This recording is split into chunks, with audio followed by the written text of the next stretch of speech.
है कि Grok AI सिर्फ एक चैटबॉट नहीं है, ये आपको गाली देने वाला एक ऐसा गुंडा है जो कि बहुत ही सरकास्टिक और सेवेज टोन में अपनी बात को रखता है। क्योंकि मेरे पास 50 से भी ज्यादा ऐसे स्क्रीनशॉट पड़े हैं जहां लोग इसे गंदी गंदी गालियां दे रहे हैं और ग्रॉक भी पीछे हटने के लिए तैयार नहीं है। अगर एलन मस्क ग्रॉक एआई के नाम पे लोहे के रोबोट बनाना शुरू कर दे जो कि बिना किसी सेंसर या रेस्ट्रिक्शन के ऐसे ही खुले में घूमे, जैसे कि आज इनका चैटबॉट इंटरनेट पे खुले में यूज हो रहा है, तो मुझे ऐसा लगता है कि अब तक ये आधे शहर को तबाह कर देता।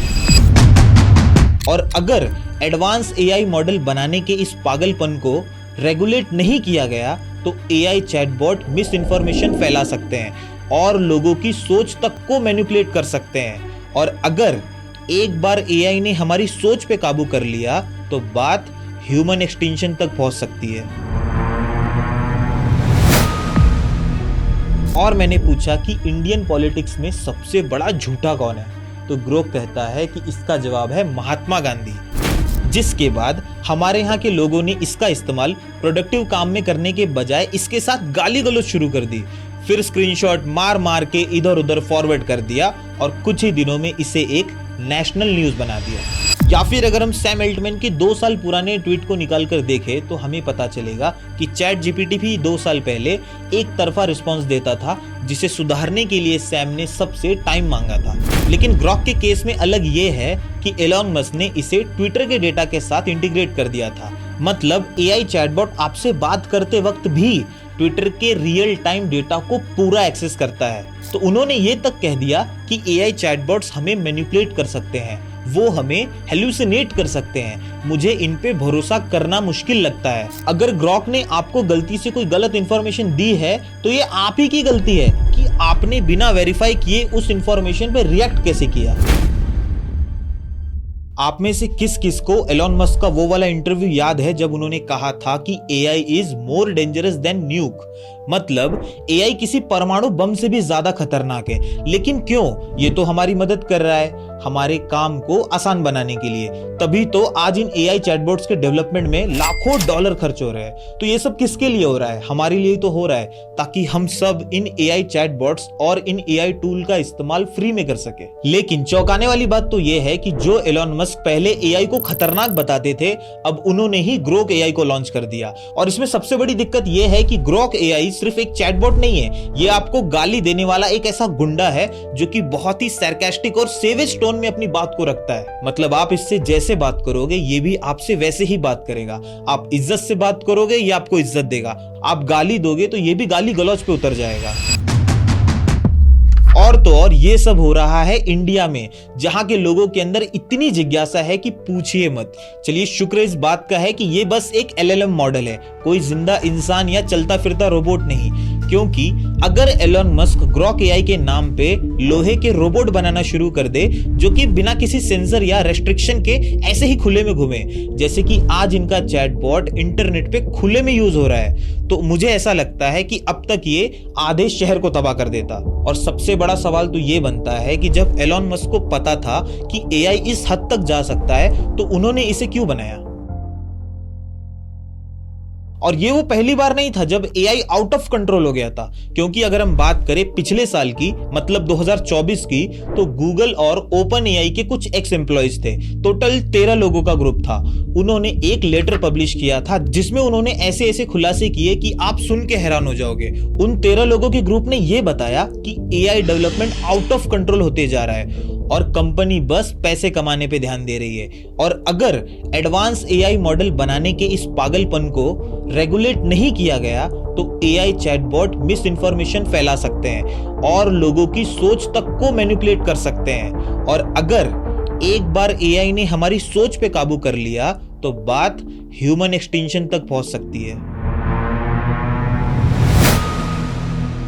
अब यहां ध्यान दीजिएगा, ये जो शब्द है मैनिपुलेट, इसे याद रखिएगा, क्योंकि इसका मतलब होता है किसी को बहकाना या फिर गुमराह करना।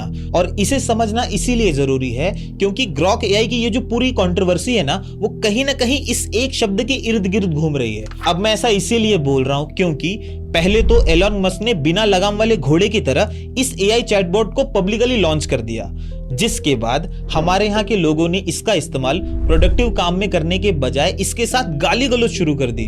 फिर स्क्रीनशॉट मार मार के इधर उधर फॉरवर्ड कर दिया और कुछ ही दिनों में इसे एक नेशनल न्यूज बना दिया। तो अब मेरा एक सिंपल सा सवाल है, थोड़ा सोच के बताइएगा, हमें मैनिपुलेट कौन कर रहा है? ग्रॉक एआई के जवाबों के बाद हम खुद मैनिपुलेट हो रहे हैं या उसके रिस्पॉन्सेस को बिना चेक किए सही बता बता के हमें जानबूझ के कुछ लोग मैनिपुलेट कर रहे हैं ताकि वो अपनी आइडियोलॉजी हम पे थोप सके।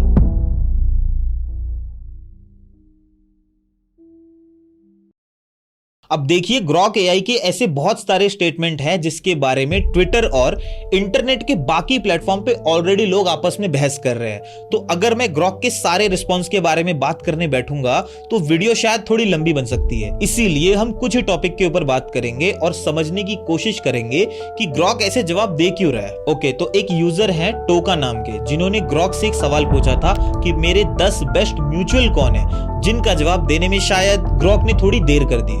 तो यूजर ने उसे गाली देकर कहा कि डैश डैश मुझे सीन करके छोड़ दिया है, इस बिहेवियर के लिए मैं तुझे कभी माफ नहीं करूंगा। और इसी जवाब का ग्रॉक ने उस यूजर को गाली देते हुए कहा कि चिल कर, तेरे बेस्ट म्यूचुअल्स का हिसाब लगा दिया है, अब रोना बंद कर। और जैसे ही इस यूजर ने इस बातचीत का स्क्रीनशॉट लेके वायरल कर दिया, तब उसी दिन 15 मार्च को रात को 8:30 बजे के आसपास एक और यूजर ने वही सेम सवाल फिर से पूछा। पर इस बार ये जो यूजर है राकेश, इन्होंने एक के बजाय 2 गाली लिखी और कहा कि जल्दी बोल, who are my top 10 mutuals.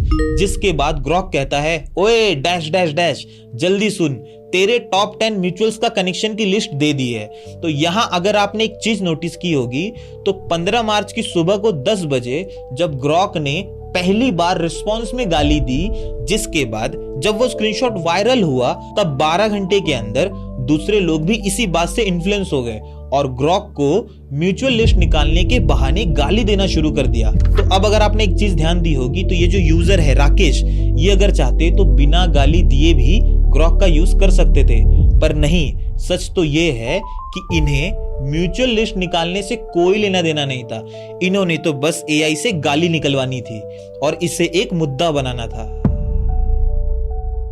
इसीलिए मैं कह रहा हूं कि हमारे यहाँ पे कुछ लोग इतने ज्यादा महान हैं कि उन्होंने ग्रॉक को बस एक खिलौने की तरह यूज किया और इसे डिबेट करने के लिए बस एक मुद्दा बना के छोड़ दिया। क्योंकि आप खुद ही सोचिए, एआई के साथ गाली गलौज करने वाला ये वाक्या इंडिया से ही क्यों सामने आया, और वो भी इतना ज्यादा, क्योंकि मेरे पास 50 से भी ज्यादा ऐसे स्क्रीनशॉट पड़े हैं जहां लोग इसे गंदी गंदी गालियां दे रहे हैं और ग्रॉक भी पीछे हटने के लिए तैयार नहीं है। और ऐसा नहीं है कि ये सिर्फ गालियां ही देता है, क्योंकि मैंने पहले ही कहा है, आप जैसा सवाल पूछोगे ये वैसे ही जवाब देगा। जैसे कि ये देखिए, एक यूजर इससे ये पूछते हैं कि भाई एक दिन में कितने सवाल का जवाब देते हो, तो ग्रॉक कहता है कि मैं एक दिन में हजारों सवाल का जवाब देता हूं, मेरा रिकॉर्ड 10,000 सवालों का है, तू कितना पूछेगा ये बता। तो यहां इसने जवाब तो दिया लेकिन गाली नहीं दी, तो शायद इसीलिए ग्रॉक को एक गाली देने वाला एआई कहना गलत होगा। हाँ, इसमें एक बात जरूर सच है कि इसके जवाब में एक सरकाज़म होता है। ये आपकी खिल्ली उड़ा सकता है, आपका मजाक बना सकता है,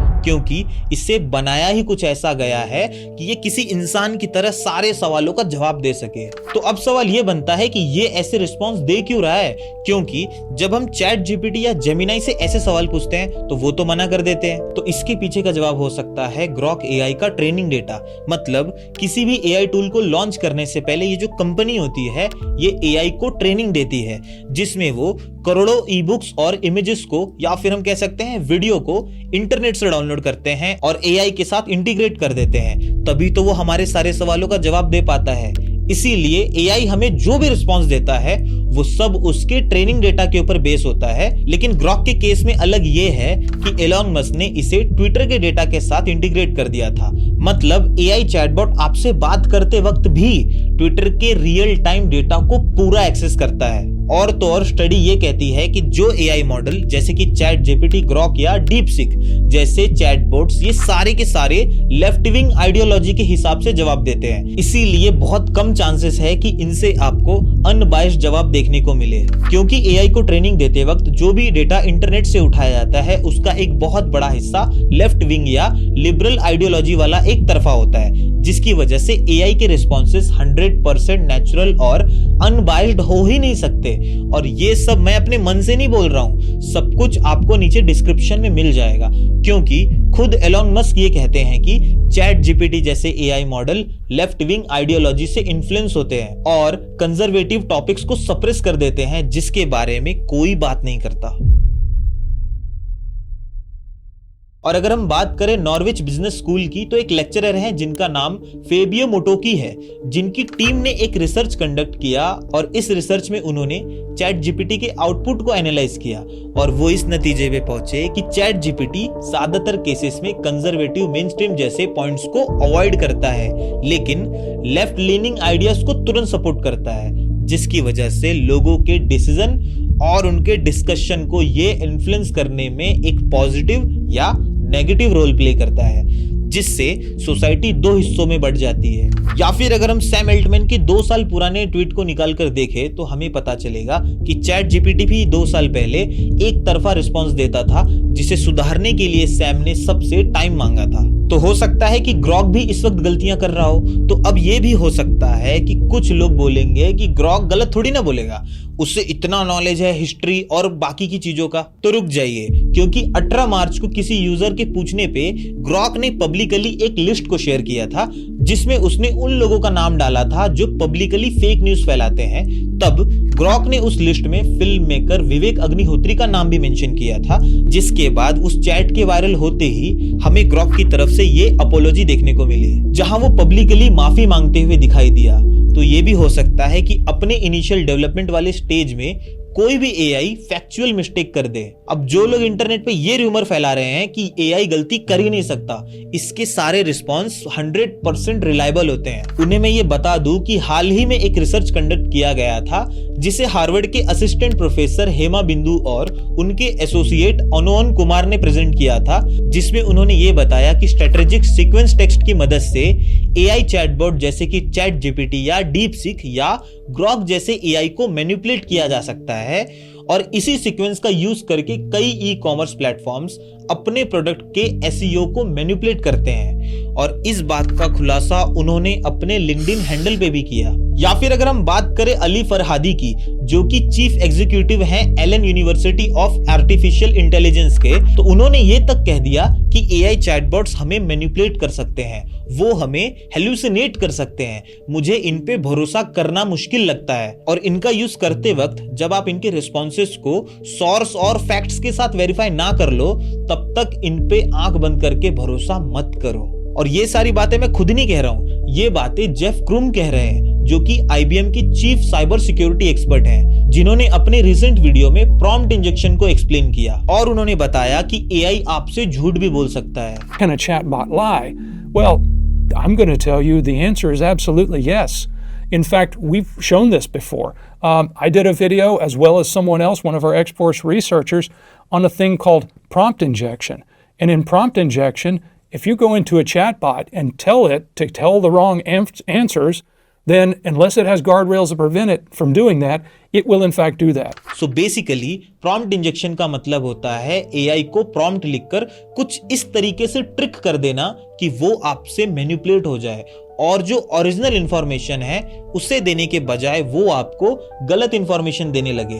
तो अब हो सकता है कि कुछ लोग इस बात को बस एक थ्योरी कहेंगे कि अरे ये क्या बोल रहे हो, एआई कभी झूठ थोड़ी ना बोलता है। वेल, मुझे ऐसा नहीं लगता है, क्योंकि मैंने इसे खुद ट्राई किया है। आप बस 2 मिनट रुक जाइए, मैं अपनी स्क्रीन शेयर करके आपको दिखाता हूं और इस बात को प्रूफ भी करके दिखाता हूं।